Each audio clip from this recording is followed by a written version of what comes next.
السلام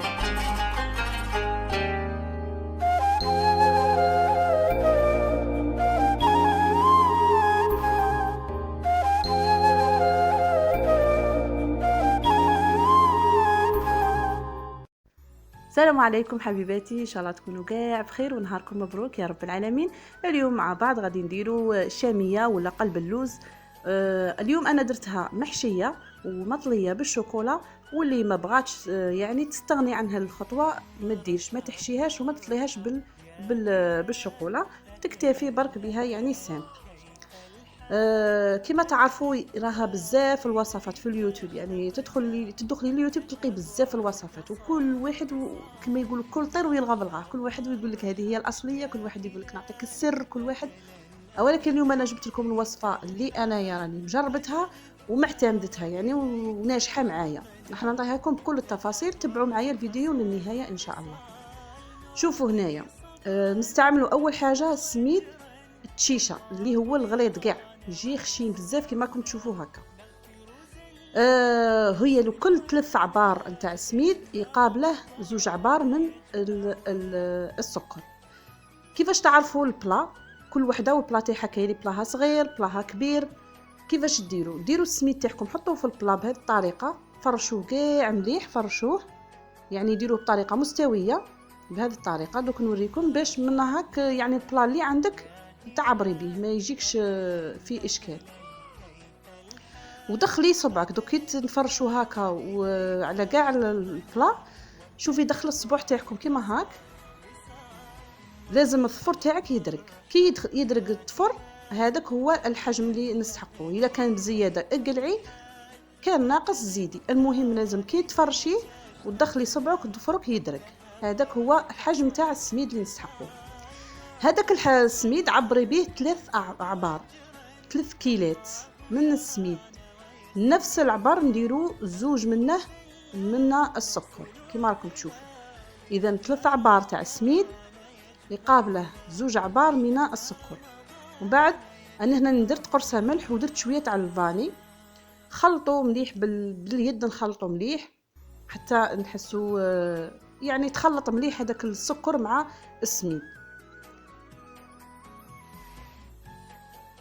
وهنايا غادي نبدو نشمخوا به نفس العبر عفوا نفس العبر نتاع السميد ونتاع السكر، ديروا نصه مزهر ونصه ماء، ونبدو نشمخوا في السميد نتاعنا بشوي، ما ديروش ما تفرغوش ضربه واحده، نفرغوه غير بشويه، ونبقوا بهكا بالصبع كانك تعجني، ماشي تعجني فيها ولكن تخلطي هكا بالصبع كيما راني ندير انا مليح حتى هذاك السكر نذوبوه في السميد.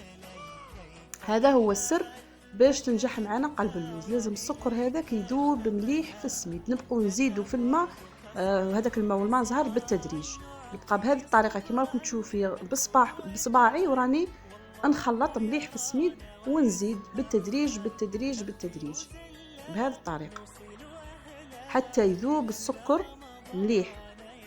هذا هو السر باش قلب اللوز تجي مليحه. هذا مكان لازم السكر يذوب. نبقى نزيد في الماء هذاك والماء زهر بشويه حتى تشوفوا في العجين كيفاش ولا.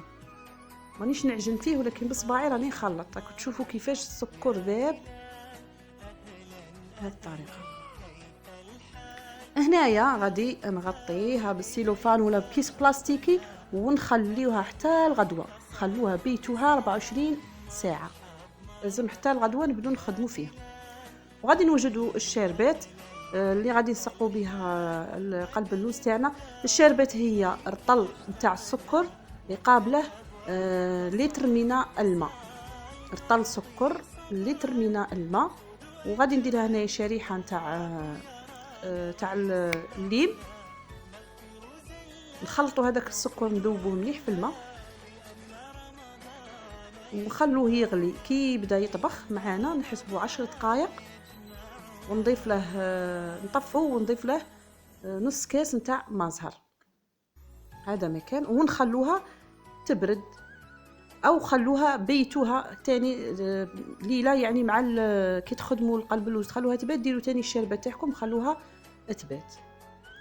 هنايا الغدوه من باك بعد ما باتت القلب اللوز تاعي معايا ولا الشاميه، دوك هنايا نجيبو البلا نديرو الزيت، ما ندير لا مارغرين لا سمن لا والو، ندير الزيت ندهن به البلاطو تاعي مليح. ومن بعد هنايا الخليط نتاعي تاع الشاميه ولا تاع قلب اللوز خلطوه مليح الضربه الاولى كاع حركوه مليح. راكم تشوفوا فيها كيفاش راها السميد راه مفرفش و ميم طون كون نجمعه بيدي راح ينجمع معايا. شوف اذا انا بما اني غادي نحشيها غادي ندير غير نص، اللي ما تبغيش دير الحشو تفرغ الخليط كاع ضربه واحده. انا غادي نديرها محشيه وهذه خطوه اختياريه ماشي اوبليجي. اذا نفركت السميد راكم تشوفوا غير بصباعي نفركته كاع يعني نوزعها على كاع السني تاعي بهذه الطريقه. والحشو هنايا اللي يبغوا يحشوها الشاميه تاعهم على قلب اللوز. انا استعملت هنايا شويه تاع كاكاو رحيته، ودرت الكاكاو انا استعملت كاكاو الكحل على خاطر البني شويه فيه الريحه البني، وانا ما بغيت نخلي قلب اللوز البنه تاعها يعني تاع ما زهر، فاستعملت الكحل. واللي تبغي تستعمل القهوي ما كاش حتى مشكل.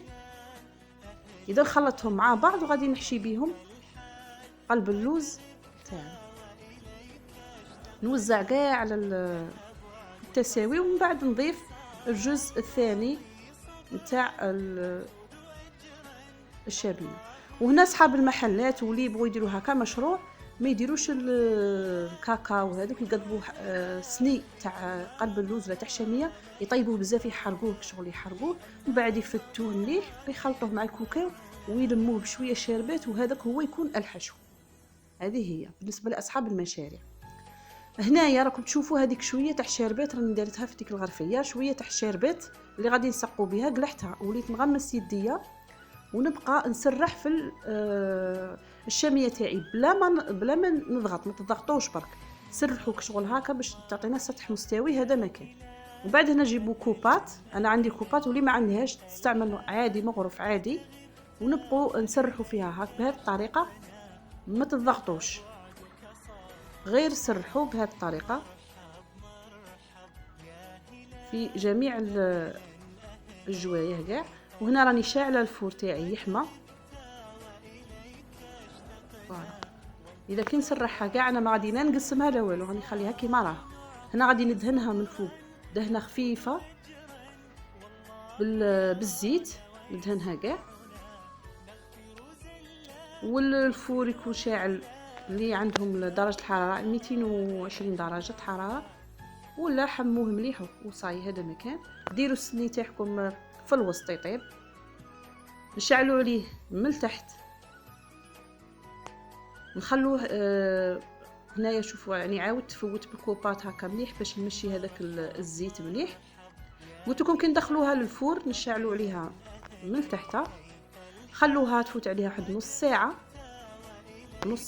من بعد نجبدوها. هنايا راه فاتت لي نص ساعه، راني دخلتها للكوشه فاتت عليها نص ساعه، راني جبدتها وراني ندهن فيها هذاك شويه تاع السمن ذايب. حتى هذه المرحله غادي ندير السمن، هذاك السمن شويه تاع السمن ذوبته. كي فاتت عليها نص ساعه في الكوشه جبدتها ودهنتها من الفوق بالسمن، وعاود رديتها خليتها كملت الطياب تاعها من تحت. كي تشوفوا الحواشي تاعها حمار وقريب شويه يعني زاد لهم الحموريه كي قريب يكحالوا، عادك نشعلوا عليها من الفوق ونخلوها تاني تحمر مليح مليح ونخرجوها هي حاميه. والشاربه تاعنا بيان سور راهي بارده، نبدو نسقوا فيها. الشاربات نقسموها على 3 خطرات، نسقوا المرحله الاولى وردوها في الكوشه وهي حاميه طافيه بصح، خلوها مده عفوا 10 دقائق، عاودوا جبدوها عاودوا سقوها مره ثانيه، عاودوا ردوها الكوشه ثاني واحد 10 دقائق، نعاودوا نجبدوها ونسقوها المره الثالثه والاخيره. وكي نسقوا نبدو بالحواشي هما الوالا نسقوهم ونولوا للوسط بهذه الطريقه. وراكم تشوفوا كيفاش تعرفوها باللي نشحت كي نفرق عاد نسقي فيها شربت كاع الشربات، ونخلوها تشرب حتى الغدوه من ذاك. او اذا درتوها الصباح طيبتوها الصباح في الليل تقدروا يعني تاكلوها، والاحسن تبيت. هنايا انا غادي نستعمل قلت لكم غادي ندير لها شوكولاته الطلي، واللي دائما نكرر اللي تبغي تستغني عن هذه المرحله تستغني عليها. هنايا الشوكولاته ماكسون ولا نوتيلا ولا اوبتيلا ولا اللي كاين، درت 3 مغارف كبار، ضفت لهم 3 مغارف تاع حليب، حطيتهم فوق النار وبديت نخلط مليح حتى ولات ذابت ولات سائله معايا بهذه الطريقه. ومن بعد نفرخها فوق الشربات بعد ما كانت شربت صاي كاع. هنا انا درتها صباح، طيبتها صباح بكري، وفي الليل عادك درت لها هذه الخطوه. ولا قلت لكم اللي يطيبها مثلا حشي خليها تبات تشرب مليح، لازم تشرب، لازم تبات تشرب احسن. هنا نطلي كاع الشوكولا تاعي كاع من فوق هكا، وخلوها ثاني تنشف مليح باش تجينا سهله في التقطاع. ومن بعد غادي قطعوها بالحجم اللي راكم باغيينه. شوفوا انا من البدايه ما قطعتهاش كاع، ما قطعتها، ما طراسيتها، ما والو، حتى هذه المرحله غادي نقطعها. انا قطعتها هكا بهذه الطريقه للمرسويات.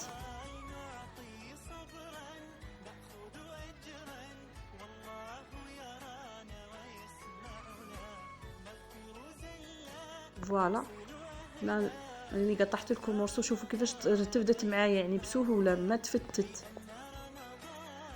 راهي شاده روحها ومتماسكه. نعاود نقطع معكم مرسو اخر وتشوفوا كيفاش تشوفوا يعني ما تتفتتش، راهي قطعه واحده يعني ها متماسكه. هادشي بزاف اللي كي تجيو يقطعوها تقول تتفتت وتسيل معاهم هذاك الحشو كاع هكا، ما تقعدش مشاده روحها، ما تقعدش الكاري كيما راني قاطعتها هكا مستوي كاع مليح. شوفوا كيفاش جات معايا، والحشو ها راه باين يعني جات ما شاء الله بن جات شابه مليح هكا. الحاجه نخدموها في الدار، ويعني فرصه كيما هكا سيدنا رمضان نسيو هاد بما انها يعني تفيشه بزاف هي في رمضان.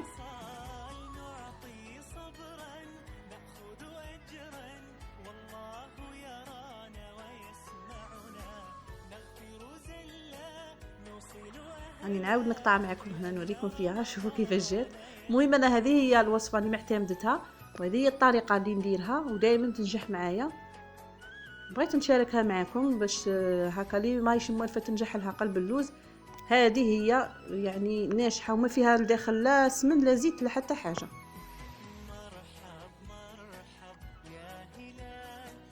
اذا ان شاء الله تكون عجبتكم قلب اللوز ولا الشاميه اللي شاركتها معكم اليوم. اذا عجبكم الفيديو ولا عجبتكم الوصفه ما تنسوش ديروا لي جيم وبارطاجوها مع الاهل والاحباب كي تعم الفائده. اذا نقول لكم صحه فطوركم، نتلاقوا في فيديو الجاي ان شاء الله. استودعكم الله الذي لا تضيع ودائعه.